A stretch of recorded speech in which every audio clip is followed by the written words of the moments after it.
Salut, deuxième journée du championnat qui a donc débuté vendredi avec une boucherie, la victoire 6-0 du PSG contre Montpellier.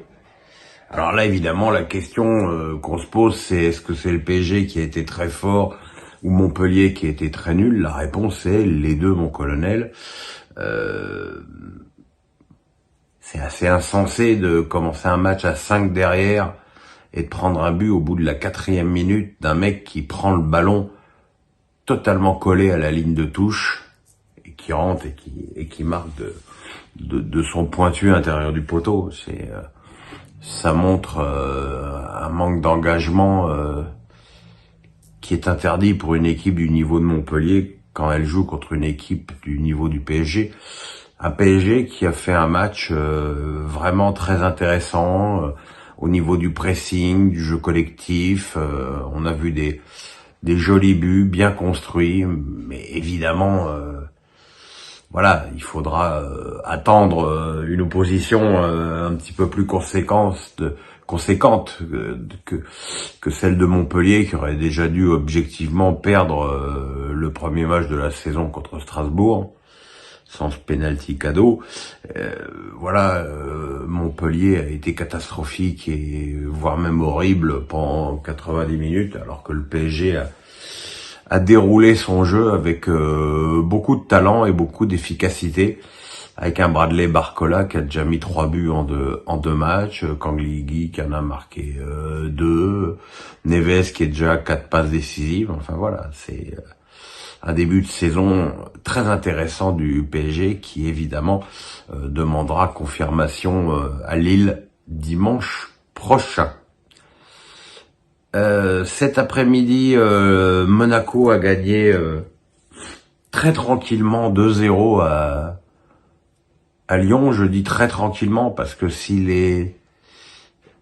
les Monégasques avaient été plus froids face au but de Perry, l'addition aurait pu et aurait même dû être beaucoup plus lourde. Il y avait une différence de niveau assez abyssale entre les deux équipes et c'est quand même très inquiétant pour une équipe comme Lyon qui d'abord recommence son championnat avec 2 défaites consécutives sans marquer de but et qui en plus montre des lacunes défensives énormes, un milieu de terrain qui s'est fait manger par celui de Rennes, puis manger par celui de Monaco, et une attaque qui est complètement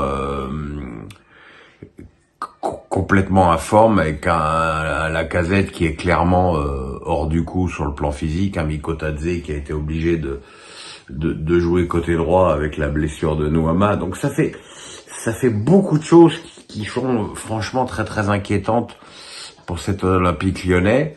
Et puis côté monégasque, on a vu des joueurs intéressants, une équipe qui se projette vers l'avant avec pas mal de talent, mais qui n'a pas avec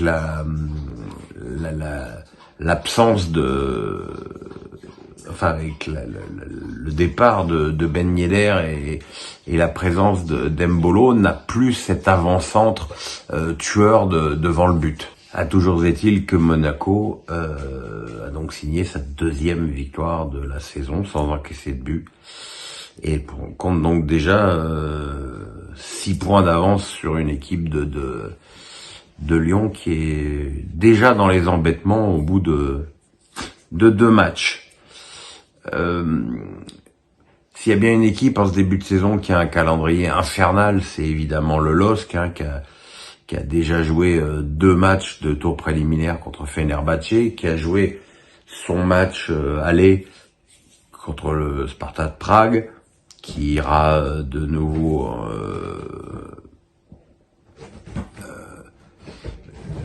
en Hongrie. Prague, c'est pas en Hongrie. Au match retour. Et voilà quoi. Et évidemment, les matchs s'enchaînent, l'effectif nordiste est pas non plus extensible. Donc il y avait comme prévu pas mal de rotation pour commencer le match contre Angers, mais bon, Angers,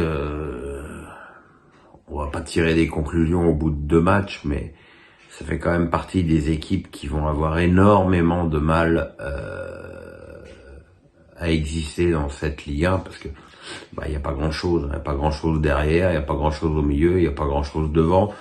La première période a été absolument horrible, la deuxième un petit peu mieux parce que aussi les jambes lilloises commençaient à être un petit peu plus lourdes et Lucas Chevalier a fait quelques arrêts, mais bon, il y avait trop d'écart entre les deux équipes et même une équipe à prime du LOSC qui a donc ouvert le score par un joli but de Thomas Meunier de l'extérieur du pied droit avant que Lille ne marque un deuxième but en fin de match sur un contre solitaire de Mohamed Bayo. Et donc dimanche prochain, nous aurons effectivement ce LOSC PSG qui sera un match test très intéressant pour les deux équipes, même si, encore une fois, évidemment, le LOSC aura été joué à Prague mercredi, pendant que les Parisiens seront tranquillement en train de préparer le match dans leur campus. Et enfin, ce soir, Le Havre a gagné à Saint-Étienne 2-0. Le match n'a pas été extraordinairement désagréable à regarder. On retrouve dans l'équipe des Verts de Dalloglio le style de jeu qu'il avait déjà du temps de Dijon. Mais le problème des Verts, c'est que dans ce championnat, je me demande comment ils vont faire pour marquer des buts. Parce que les seules occasions des Verts dans ce match ont été l'œuvre de Cafaro, donc avec notamment ce tir sur le haut de la barre en première période.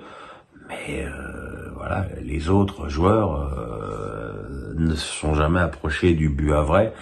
Et ça va être très très compliqué pour les Verts de marquer des buts dans ce championnat. Alors c'est pas que ça va être beaucoup plus simple pour les Havrais, mais eux au moins ont cet avantage d'avoir conservé ce point fort qu'ils avaient déjà l'année dernière, c'est-à-dire de marquer des buts sur les coups de pied arrêtés. Bon, le premier, il a été sur penalty de Touré pour une faute assez originale de la tête d'Apia sur Casimir. Et puis le deuxième but est venu encore une fois sur coup de pied arrêté, un coup de tête de Sanganté au premier poteau sur corner. Voilà, ça part mal pour Saint-Étienne à Geoffroy Guichard, enfin un demi Geoffroy Guichard, puisque les deux copes étaient suspendus.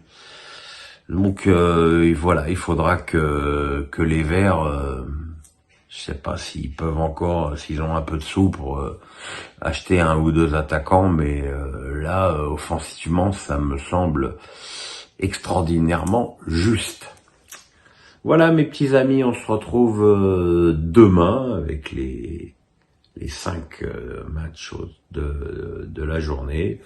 Le pouce, la cloche, on s'abonne, passez une bonne nuit, je vous embrasse, ciao.